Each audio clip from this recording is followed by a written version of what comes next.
Hello, caregivers. This is Carol Howell with Let's Talk Dementia. Thank you for joining me today. I like to bring you good dementia education. Sometimes that good dementia education is really how to take care of you. And that's part of your caregiving journey, isn't it? We know that if we're not taking care of ourselves, then how are we going to take care of those folks who need us? And that's an important thing that I would also like for you to learn from the shows that I produce. A special thank you to National Association of Veterans and Families. You can reach them at 800-352-2919. They have come along beside me to help finance my ministry and bring good dementia education to you. And I thank them for being there. Call them for the help that you need getting benefits for your veteran or the spouse of your veteran. I think the sun just went down and my whole light in the room just changed. And also to Editor Beth, and you can find Editor Beth at www.editorbeth.com. Beth Crosby. And just as it so happens to be, my guest today is Editor Beth. Hey, Beth. Hi there. Well, Editor Beth is one of my most favorite people because she keeps me straight and helps me think. She has brought ideas into my world that when she told them to me, I went, this girl is nuts. She's totally nuts. Beth, I had told the audience some time ago about us sitting down together and folks, Beth called and asked to have coffee with me just a few months before we moved, and I kind of sort of knew Beth and kind of sort of didn't, and later found out we were neighbors for how long, Beth? A long time? Years. And she gave me the idea. She said, Carol, I'm sure you have a media plan. And I was like, sure, yes, No, I did not know what she was talking about. And I now have a media plan, which tells me what I'm going to be speaking about for the next 3 or 4 months. And Beth, thank you for that, because it takes the stress out of my life of what am I going to talk to these people about today. So anyway, if you have written something, it needs Beth's eyes on it, so you want to reach her at editorbeth.com. But I wanted to bring Beth on the show today. Beth has a unique story to tell, and I'm not going to steal all her thunder, but the main point that you need to know before Beth gets going here is that she has had kidney transplant not once but twice. So Beth is here today to talk to us from the perspective of being that person receiving the care. She was the LO. She was not the caregiver. She was the care receiver. And she talked to me one day about how difficult that was being the care receiver. Is that right, Beth? That is absolutely correct. I was an independent woman and suddenly all my independence was gone. Gone. Okay. So take us back to that first kidney transplant and maybe what you thought life was going to be like compared to what it turned out to be for you. I was very fortunate the first time. I was 37 and my mother was still living. She was a nurse and she was happy to come stay with me, but my mother and I had a rocky relationship. The second part of that was my husband was in the military. He was going to be deployed. He was able to come home long enough for my transplant and then he was gone. So while I had his love and support, I didn't have him physically, and he was not by nature a caregiver. And that's difficult, especially when we are, as caregivers, are put in that situation. Yeah. I didn't really want my mother there because I didn't want her worrying and I didn't want her fussing over me. And I think that's a key point for people who must receive care. Sure. Yeah. Just leave me alone. Let me just wallow in my pain. Let me just breathe through this process that I can't control my life right now. Right. So you think you've got it all under control. You think Exactly. you can handle this. Yeah. Exactly. Folks, I was just telling Beth before we got started this morning that I've started attending a grief support group. I might have been a little late getting in there, but missed a couple classes. But the reading, the class that we're doing is called Grief Share. And see this way, Grief Share. And it's been pretty neat, the whole one class I've been to. But this is the first 2 paragraphs. Beth, I'm just going to read them what I read you this morning. The first 2 paragraphs of today's homework. And I thought it was just incredibly appropriate considering interviewing Beth. It says, God is the source and supply of what you need, says Dr. Paul David Tripp. But God uses instruments, and God's got a lot of tools in his toolbox. And Beth, as caregivers, we are the tools in that toolbox. But you weren't too excited about the different tools that you had. Not at all. I was very fortunate. I can't say enough how fortunate I was that I had people around me who cared and loved me and wanted to help. I did not want their help. I did not want to think of myself as needing help. I was 30-something years old. But I don't remember the first one. It was in 2007, as well as I remember the one in 2016. So if you don't mind, I'll just skip ahead because they were kind of the same, except for the first time it was 10 days in the hospital, and the second time it was 5. Wow. So it came a long way. Yeah. But still, for 6 weeks, I was not able to drive. I was not able to pick up my own groceries or pick out my own groceries. And if you're a control person like I am, you want it your way. You want to be able to go wherever you want to go to eat because that's what you want. And you don't want it takeout because then it's cold. There are all these parameters that make me happy, and when those are infringed upon, I'm very unhappy. And that's what makes you a good editor, is the details. Aside from that, as a person... But it's true. Thank you. I accept that. But as a person, when you're in that bed or in that recliner, and you've always done things the way you wanted them done, especially if you were the person who ran the household and had the kids and managed the husband, suddenly you're not able to do those things any longer because you're physically unable or because you're mentally incapacitated to do it. So when I came home the first time, I was on a lot of drugs, great drugs. I was running up and down the stairs, life was good, until I went to the doctor and I had bruising from hip to hip because I felt great, but I didn't realize the pain. So the doctor made me take a back seat. So even going up and down the stairs, which you do 10 times a day, I had to settle. When I got up in the morning, I did what I needed to do. I took medication, went downstairs, and stayed there at least until dinner time, just for my own safety. And I know a lot of your viewers can appreciate that because their loved one needs to stay put. They don't always want to. I didn't want to. I didn't even want to eat. So my mother had passed, and my mother's first cousin came and stayed with me, and she said, "Becky, you have to eat." I said, "I don't feel like eating. I don't want to eat. I don't want to take this medicine." I mean, I knew I had to take medicine. I was conscious enough of that. But she was negotiating with me eating a half of a peanut butter and jelly sandwich. Oh, wow. The outcome was if I didn't eat, all of those medicines did not stay in my stomach long. And you got to have those medicines. Right, because aren't you on medicine for the rest of your life? I am. I'm on 2 immune suppressants. Okay. And then other issues that are usually involved with the kidney, cholesterol, and high blood pressure. Yeah, right. So you had to learn how to be accepting of people offering care and the way they offered that care. See, I don't know if that's something that I have thought too much about, how our LOs, our loved ones, are responding to us, because our way of offering that care might not be what they would have done. We're not doing it their way. Exactly. That's a whole new approach, a new way for my brain to go, Beth, that I'm not sure I've thought of before. Well, levity is important. So I had several friends who they came and visited, which is incredible. Right. You need that, like you just said, you need that interpersonal interaction. But they would bring lunch and they'd stay for an hour or 2. Well, one of my really humorous friends called and said, "What do you need?" And my cousin said in the background, "Well, now she's going to the bathroom, so we need lots and lots of toilet paper." So because when your kidney doesn't work, you don't urinate. Some people might not know that.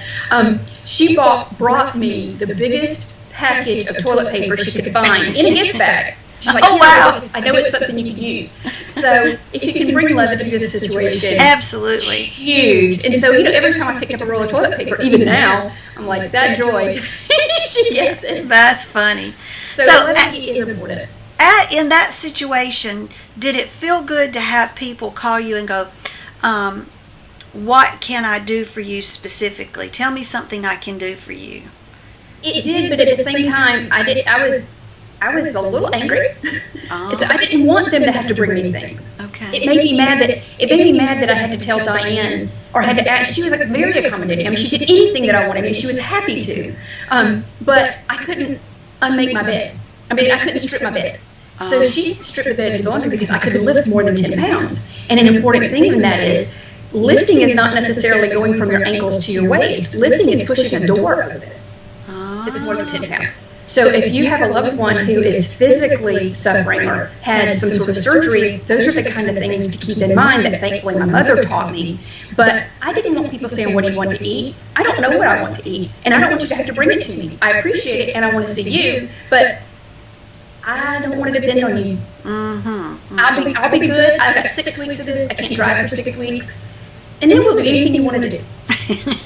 And see, if I didn't have that out, the same thing with my kidney disease, if I didn't have it out, knowing that I was going to have a transplant at some point, I'm not sure how I would have dealt with it. And I think often about those people who are committed, not committed like they're crazy, but they're committed to an assisted living home or a skilled care facility. They can't just come and go. Right. They're somewhat dependent. I would be so angry. I mean, the good Lord would just probably have to take me soon to keep me from going to hell.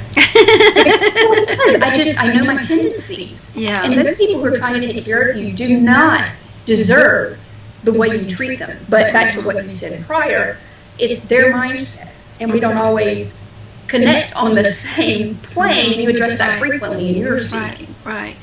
And so then realizing that there was an end to this process that you were in, that in 6 weeks I will be able to push the gas pedal again, and I'll be able to pick out my own Cheerios or whatever. Beth has written to me earlier that she's a name brand specific person. There's certain brands, don't mess with their peanut butter or whatever, And so if I want Jif and you bring Peter Pan, I'm going to smile and say thank you, and then can't wait to go buy my own brand of peanut butter. Sorry, that's true. So I want whatever's cheapest, but not Beth, not Beth.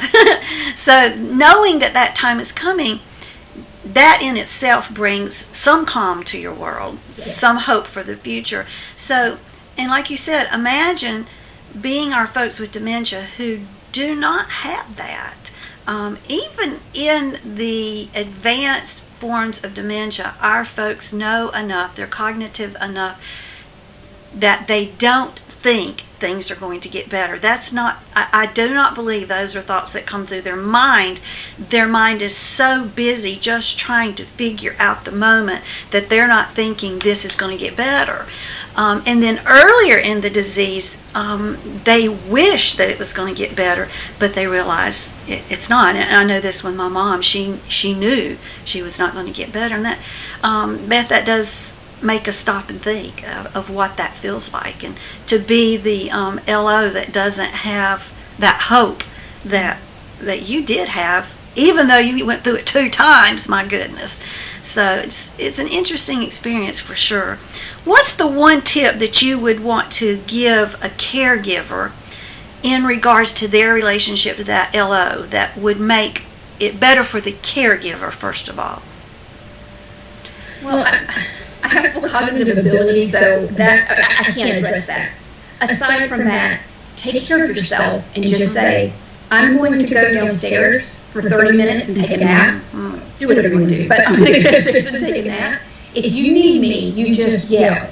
But I'm going to go downstairs because I know you need time alone. Now, that might be a lie, and I'm not an advocate of lying, but you have to say it the way people need to hear it. Right. Therapeutic say, I'm going to go take a nap, which I fully advocate. Take care of yourself. That's what you said starting out.